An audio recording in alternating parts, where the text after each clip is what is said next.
Hi hello welcome to Raghavendra YouTube channel. మనము previous వీడియోలో states of matter, అదేవిధంగా gas, liquid, solids గురించి నీట్గా డిస్కస్ చేస్తాం. అదే ఘన, ద్రవ, వాయు రూపాల్లో ఉన్న స్టేట్స్ ఆఫ్ మ్యాటర్ గురించి ఒకసారి నీట్గా డిస్కస్ చేసాము. వీడియో డిస్క్రిప్షన్లో ఇస్తా, వెళ్ళి చూడండి. ఆ వీడియో చూసిన తర్వాత ఈ వీడియో చూడండి. ఆ వీడియో చూస్తేనే మీకు ఈ వీడియో అర్థమవుతుంది. ఇంకొక పాయింట్, ఎవరైతే ఫస్ట్ టైం చూస్తున్నారో ఫస్ట్ సబ్స్క్రైబ్ చేయండి. సబ్స్క్రైబ్ చేయండి, లైక్ చేయండి, షేర్ చేయండి. అదేవిధంగా హైప్ బటన్ వచ్చింది, హైప్ కూడా ఇవ్వండి మనకి. ఓకే, నెక్స్ట్ ఈ పీడిఎఫ్ కావాలంటే టెలిగ్రామ్ ఛానల్లో లింక్ ఇస్తా, వెళ్ళి చూడండి. ప్రీవియస్ వీడియోస్ కూడా చేసి ఉంచా, అది ఫిజిక్స్, క్వాంటిటేటివ్ అప్టిట్యూడ్, కెమిస్ట్రీ కూడా చేసి ఉంచా. అవి కూడా డిస్క్రిప్షన్లో లింక్ ఇస్తే వెళ్ళి చూడండి. అయిపోయింది. ఇప్పుడు ఎన్సీఆర్టీ బేస్డ్ సిలబస్ ఇది. 100% మీకు ఈ బుక్లోంచే వస్తుంది. మీరు ఆ తిక్క మెటీరియల్స్ అన్నీ చదువుతున్నారు కదా, ఇవి చదివిపోండి. 100% ఎఫర్ట్ అయితే నేను ఇస్తున్నా. ఖచ్చితంగా మీకు ఎగ్జామినేషన్లో బాగా యూజ్ అవుతుంది. మీరు రాయబోయే గ్రూప్ డి ఎగ్జామ్ కావచ్చు, ఏఎల్పి కావచ్చు, టెక్నీషియన్ గ్రేడ్ 3 కావచ్చు, ఎన్టీపీసీ కావచ్చు. ఓకే, ఎందుకు ఈ చెప్తున్నా అంటే ఆల్రెడీ మెన్షన్ చేశాడు ఎన్సీఆర్టీ బేస్డ్ సిలబస్ ఇస్తాము అని నోటిఫికేషన్లో. ఓకే, ఇప్పుడు చూడండి, టాపిక్లోకి వెళ్ళిపోదాం. సో పదార్థం దానిని స్థితి మార్చుకొనగలదా చూద్దాం. సో మన పరిశీలన ద్వారా నీరు 3 స్థితుల్లో లభిస్తుందని తెలుసుకోవచ్చు. మంచులాగా ఘనస్థితి, మనకు తెలిసిన నీరు లాగా ద్రవస్థితి, నీటి ఆవిరిలాగా వాయుస్థితి. సో 3 టైప్స్లో మనకి దొరుకుతుంది అన్నమాట. స్థితి మార్పు సమయంలో పదార్థం లోపల ఏమి జరుగుతుంది, స్థితి మార్పు సమయంలో పదార్థ కణాలకు ఏమి జరుగుతుంది, ఈ స్థితి మార్పు ఎలా జరుగుతుంది, మనకు ఈ ప్రశ్నల సమాధానం కావాలి. అవునా కాదా, అంటే ఇవి ఎలా చేంజ్ అవుతాయి, అసలు ఇలా చేంజ్ చేయడం వలన ఏ విధంగా, దీని గురించి మనం నీట్గా ఒకసారి డిస్కస్ చేద్దాం. ఇక్కడ ఏమని ఇచ్చాడా చూడండి. ఫస్ట్ పాయింట్, ఒక బీకర్లో సుమారు 150 గ్రామ్స్ మంచుని తీసుకొని ఒక ప్రయోగశాల ఉష్ణాన్ని మాపకాన్ని దాని బల్బు మంచు తాకి ఉండేటట్లు 1.6లో చూపిన విధంగా ఉంచండి. ఇది మీ అందరికీ తెలిసిందే. సింపుల్గా థర్మామీటరు, గాజు స్ట్రైట్, ఇక్కడ బీకరు, మంచు, బర్నరు. సో ఇక్కడ ఏం లేదండి. ఇప్పుడు మనమే ఐస్ క్యూబ్ తీసుకుందాం. ఐస్ క్యూబ్ తీసుకుని బయటకు వెళ్తే కొద్దిసేపటికి ఏమవుతుంది అంటే హాట్ ప్లేస్, అంటే ఎండ తగిలే టైప్ ఏంది కరిగిపోతుంది. అదే అనమాట ఆ ప్రయోగం, ఇదే అది. అంటే ఇక్కడ ఏం మంచుని తీసుకొని అది అంటే ఇక్కడ టెంపరేచర్ చేంజ్ అవ్వడం వలన ఏమవుతుంది, సాలిడ్లో ఉండే వాటర్ లిక్విడ్లోకి చేంజ్ అవుతుంది. అది మనం గమనించాలి ఇక్కడ. నెక్స్ట్ పాయింట్ ఏం చెప్తున్నాడు ఇక్కడ, మంచుని నీరుగా మార్చుట, నీటిని ఆవిరిగా మార్చుట. నెక్స్ట్ టైం ఇంకా వేడి చేస్తే ఏమవుతుంది, ఇంకా వేడి చేయడం వలన అది ఏమవుతుంది, ఆవిరే వెళ్ళిపోతుంది. ఓకే, దీన్ని ఇంగ్లీష్లో చూడండి ఒకసారి. We all know our observation of what water can exist 3 states of matter: solid as ice, liquid as water, gas as vapor. Gas ఏది, వేపర్, వాయువు అంటాం దీన్ని, అంటే ఆవిరి పట్టించడం అంటాం. Conversion of ice into water, conversion of water into water vapour. అంటే ఇప్పుడు చూడండి, వాటర్ని హీట్ చేయడం వలన ఏమవుతుంది, వేపర్స్ వచ్చేసి అంటే ఆవిరే వెళ్ళిపోతుంది. మీరు గమనించారో లేదో, ఉండే వాటర్ని ఏదైనా ఒక పాత్రలో వాటర్ మనము ఎక్కువ హీట్ చేస్తే అక్కడ మీకు తగ్గిపోతుంటుంది. మీరు ప్రతి ఒక్కరికి తెలిసేది అది. ఎక్కువ ఏం చేయాలి, వాటర్ వేపర్ అంటే ఆవిరైపోతాయి ఎక్కువ అనే పాయింట్ ఆఫ్ వ్యూలో కూడా మనం చెప్తాం అనమాట. అదే ఇక్కడ చెప్తుంది, అంతకు మించి ఇంకేం లేదండి. నెక్స్ట్ వన్ చూడండి. నెక్స్ట్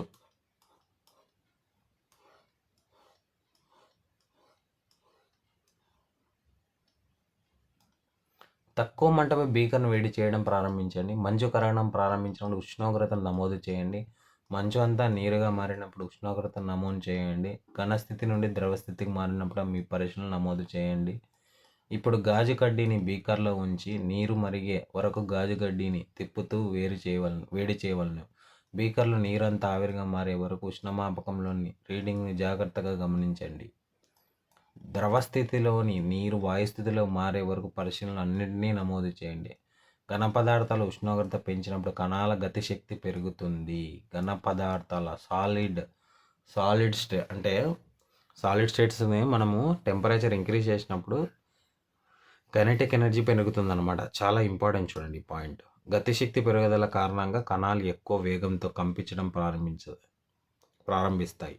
వేడి ద్వారా సరఫరా చేయబడిన శక్తి కణాల మధ్య గల ఆకర్షణ శక్తులను అధిగమిస్తుంది. కణాలను వాటి స్థిర స్థానాలను వదిలి మరింత స్వేచ్ఛగా కదలడం ప్రారంభిస్తాయి.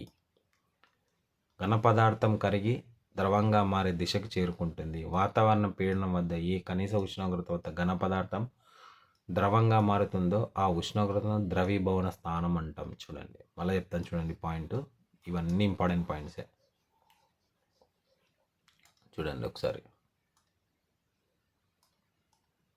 ఏమన్నా ఘన పదార్థాల ఉష్ణోగ్రత పెంచినప్పుడు కణాల గతిశక్తి పెరుగుతుంది.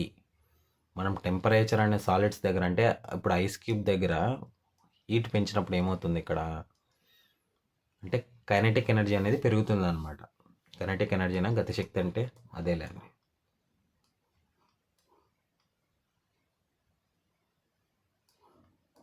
ఒక్క నిమిషం. Kinetic energy correct. సో నాకు డౌట్ వచ్చి చూసుకుంటున్నానులేండి, ఏమనుకోద్దండి. ఓకే, సో కైనెటిక్ ఎనర్జీ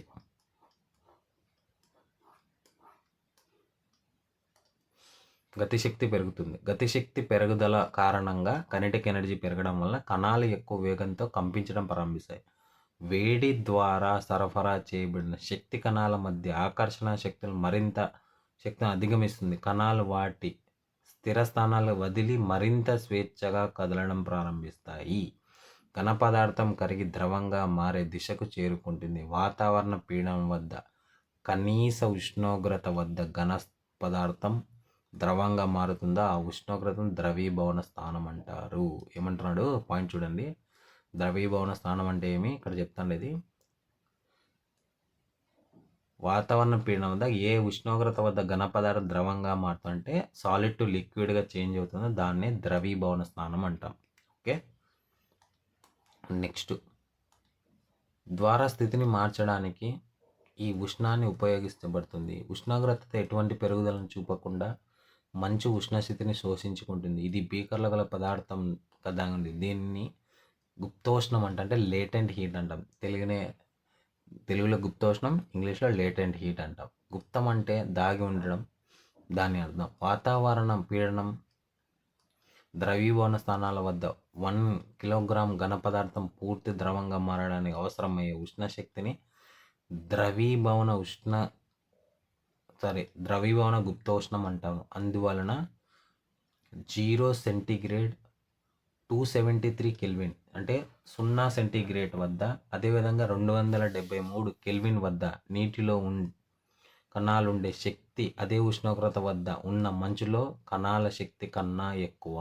చూడండి ఏమంటున్నాడు, ద్రవంగా మారడానికి అవసరమయ్యే ఉష్ణశక్తిని ద్రవీభవన గుప్తోష్ణం అంటే అందువలన 0 సెంటీగ్రేడ్ వద్ద ఉన్న నీటిలో కణాలుండే శక్తి అదే ఉష్ణోగ్రత వద్ద ఉన్న మంచులో కణాల శక్తికి ఎక్కువ. పాయింట్ ఇంపార్టెంట్ ఇది.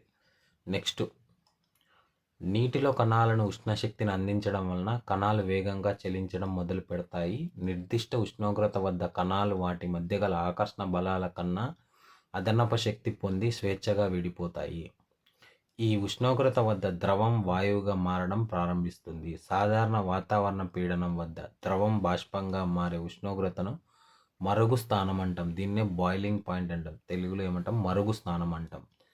మరుగు స్థానం, మరగడం అనేది పదార్థం యొక్క మొత్తం జరిగే దృగ్విషయం. మొత్తంలో ద్రవంలో కణాల తగినంత శక్తిని గ్రహించి వాయుస్థితికి మారుతాయి. చూడండి పాయింట్. నెక్స్ట్, ఈ వాల్యూస్ అన్నీ ఇంపార్టెంటే.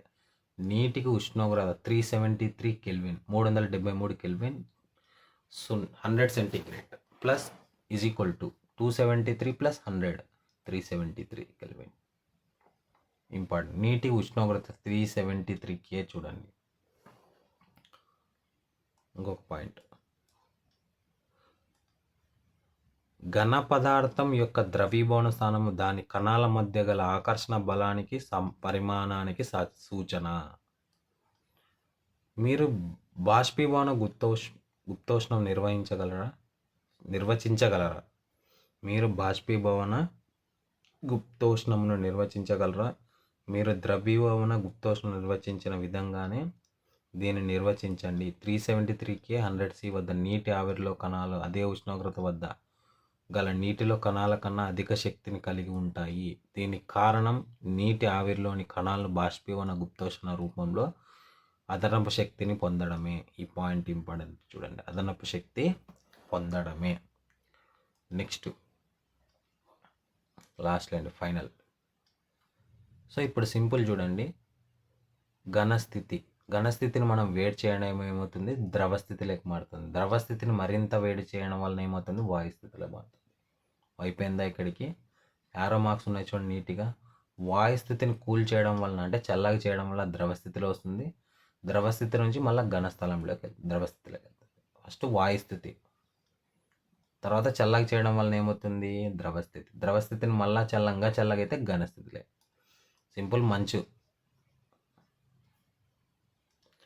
కనుక ఉష్ణోగ్రతను మార్చడం వలన పదార్థం ఒక స్థితి నుండి మరొక స్థితిలోకి మారుతుందని నిర్ణయానికి రావచ్చు. ఇంతసేపు అంతా మనం కథ అంతా చెప్పిందంతా ఒక చోటు అంతే, ఒక స్థితి నుంచి ఒక స్టేట్ నుంచి ఇంకో స్టేట్కి చేంజ్ అవుతుందని మనం డిసైడ్ కావచ్చు. మన చుట్టూ ఉన్న పదార్థాలు ఉష్ణశక్తిని గ్రహించి ఘన పదార్థాలు ద్రవాలుగాను, ద్రవ పదార్థాలను వాయువులుగాను మారతాయని నేర్చుకున్నాము. ఇంతవరకు నేను ఇంగ్లీష్లో చెప్తా చూడండి. ఇప్పుడు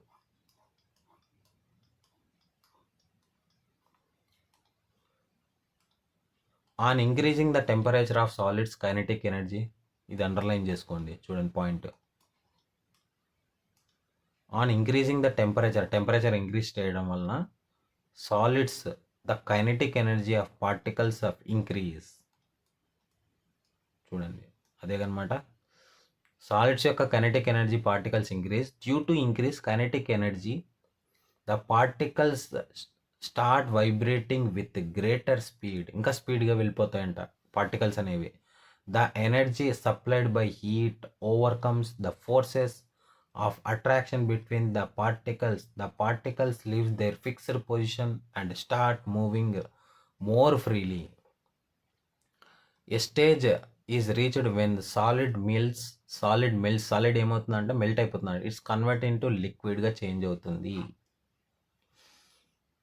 The minimum temperature at which solid melts become liquid at atmosphere pressure is called melting point. The minimum temperature, melting point అంటాం దీన్నే. ఓకే, దీన్ని ఏమంటాము, minimum temperature, which solid melts in become a liquid at the atmosphere pressure is called melting point. The melting point of solid is an indication of the strength of force of attraction between the particles. The melting point of ice ఎంత, 273.15 K. 273.15 K. The process is melting that change in the solid state into liquid state is also known as fusion. ఏమంటాడు, change the solid state into liquid స్టేట్ని also known as fusion అని కూడా అంటాం. When solid melts its temperature remains the same. So where does heat energy go, energy ఎక్కడికి వెళ్తుంది. Next, you must have observed during the experiment of melting that the temperature of the system does not change after melting point reached till all the ice melts.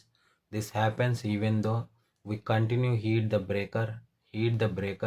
If we continue to supply heat, this heat gets used changing the state. ఇంకా వేడి చేయడం వలన ఇంకా change అవుతుందని చెప్తాడు ఇక్కడ. By overcoming the forces of attraction between the particles as the heat energy is absorbed by ice without showing any rise in temperature is considered that gets hidden to contents of beaker and it's known as latent heat. చూడండి, ఇంకా heat చేయడం దాన్ని ఏమంటారు, latent heat అంటాం. The word latent means hidden. The amount of heat energy that requires change in 1 kg of solid into liquid at atmosphere pressure is melting point is known as latent heat fusion. So particles water 0 centigrade and 273 K have more energy compared to the particles in the ice at the same temperature. ఇదే అనమాట మెయిన్గా చూడండి. ఇంకా చూడండి, for water temperature చూడండి 373K 100C plus 273 plus 100 373K. ఇక్కడ చూడండి. Okay, simple. Solid స్టేట్ని heat చేయడం వల్ల లిక్విడ్ స్టేట్ని గ్యాసియస్ స్టేట్ అవుతుంది. ఇంకా హీట్ చేస్తే గ్యాసియస్ని మళ్ళీ ఏమి కూల్ చేస్తే లిక్విడ్ అవుతుంది. లిక్విడ్ నుంచి మళ్ళీ ఏం చేస్తుంది, కూల్ చేస్తే సాలిడ్కి వస్తుంది. ఇది తెలుసుకోవాలా. ఓకే, నెక్స్ట్ వీడియోలో ఇంకా నీట్గా డిస్కస్ చేద్దాము. ఈ వీడియో నచ్చితే లైక్ చేయండి, షేర్ చేయండి, సబ్స్క్రైబ్ చేయండి. ఈ పీడిఎఫ్ కావాలంటే వెళ్ళి టెలిగ్రామ్ ఛానల్లో జాయిన్ కండి. Okay, thank you.